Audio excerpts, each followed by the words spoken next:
어느 분이 강의 가운데 이런 얘기를 하셨습니다. 자기는 한 달에 12kg를 뺐답니다. 그러면서 말하기를 나는 다이어트하는 방법을 너무 잘 알고 있습니다. 정말 이 방법을 가르쳐 드릴 텐데 여러분 잘 따라 할 수 있겠냐고.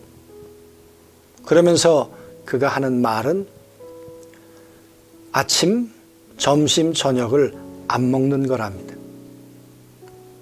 그러면 한 달 안에 12kg는 책임지고 빠질 수 있다는 것입니다.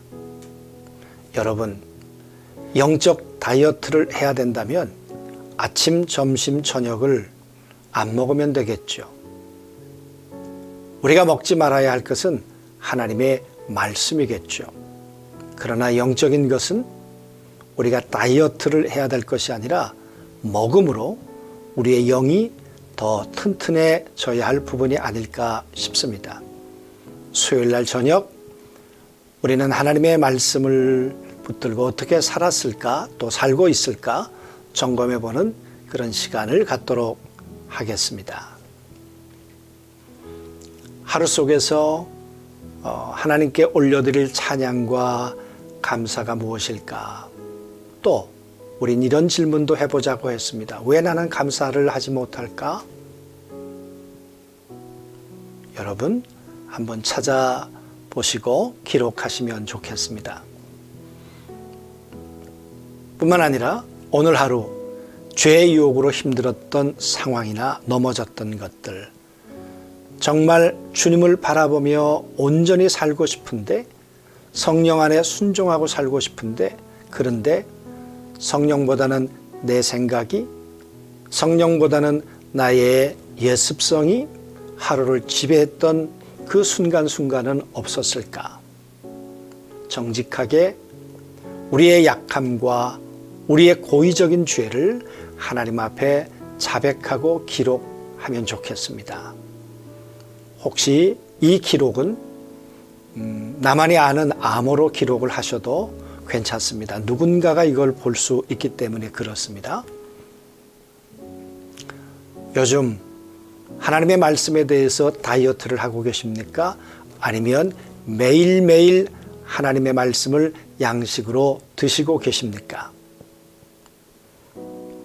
하나님의 말씀을 매일매일 먹지 못한다면 이유는 무엇일까? 중요성을 몰라서 그랬을까? 아니면 습관이 붙지 않아서 그랬을까? 아니면 게으름이나 분주함 때문일까? 한번 확인해 보시면 좋을 것 같습니다. 하나님의 말씀은 우리에게 지식을 제공합니다.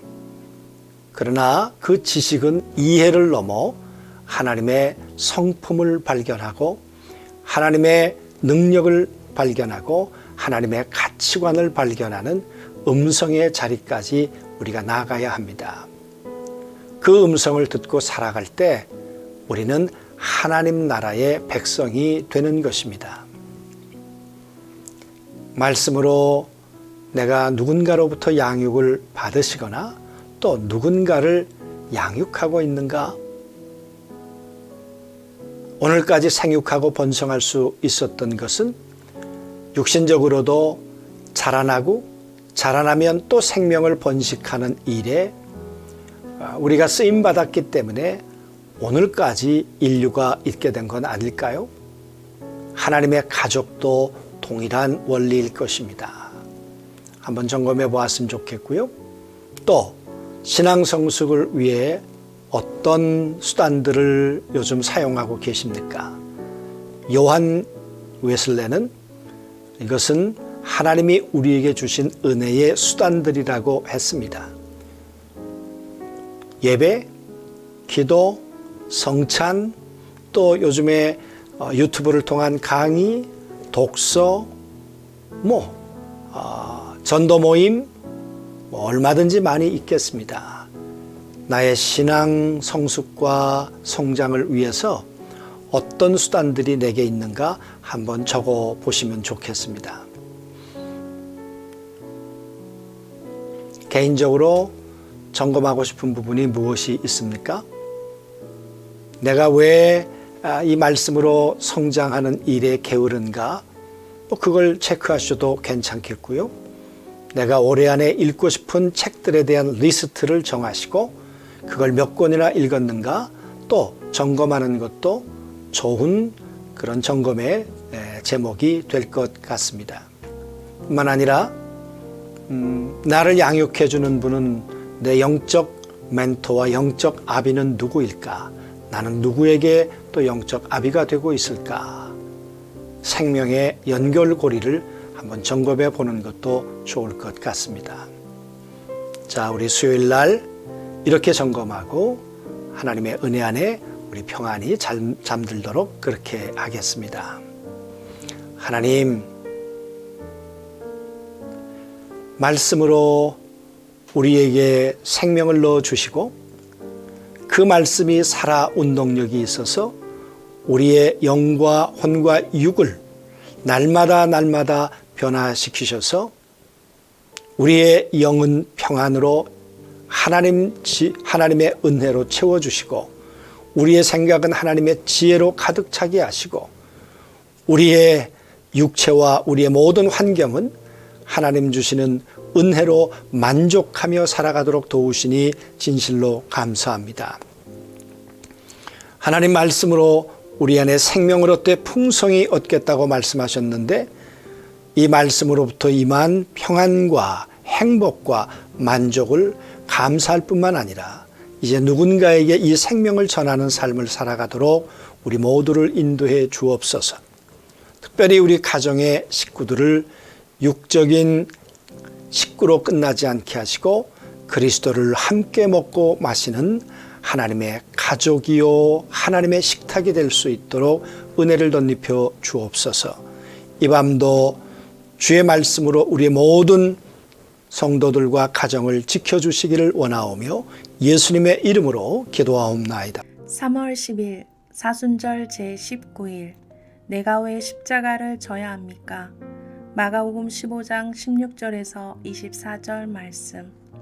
군인들이 예수를 끌고 브라이도리온이라는 뜰 안으로 들어가서 온 군대를 모으고 예수에게 자색옷을 입히고 가시관을 엮어 씌우고 격려하여 이르되 유대인의 왕이여 평안할지어다 하고 갈대로 그의 머리를 치며 침을 뱉으며 꿇어 절하더라. 희롱을 다한 후 자색옷을 벗기고 도로 그의 옷을 입히고 십자가에 못 박으려고 끌고 나가니라.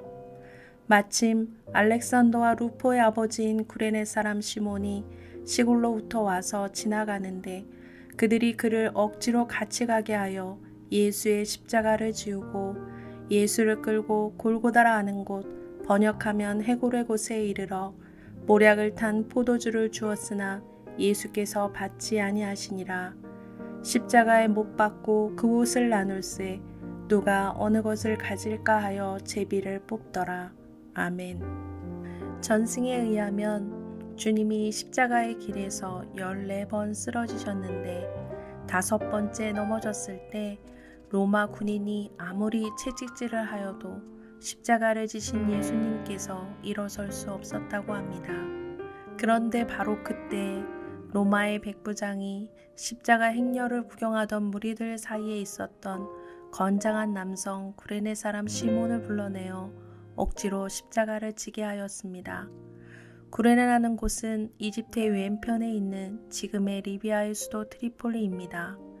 시몬은 왜 구레네에서 예루살렘까지 오게 되었을까요? 시몬은 흑인이었을 것입니다. 그러나 그가 시몬이라는 유대 이름을 갖게 된 것으로 보아 유대교에 입교한 것으로 보입니다.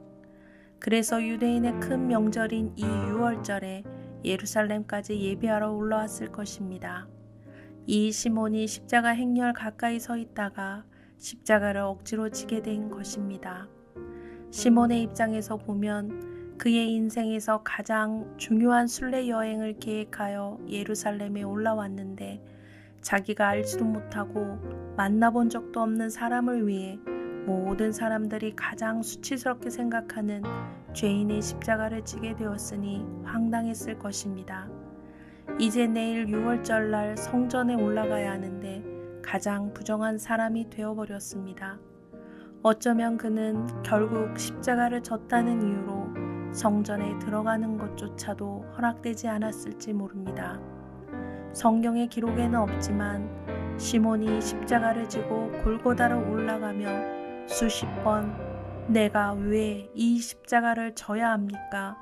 라고 질문하지 않았을까요?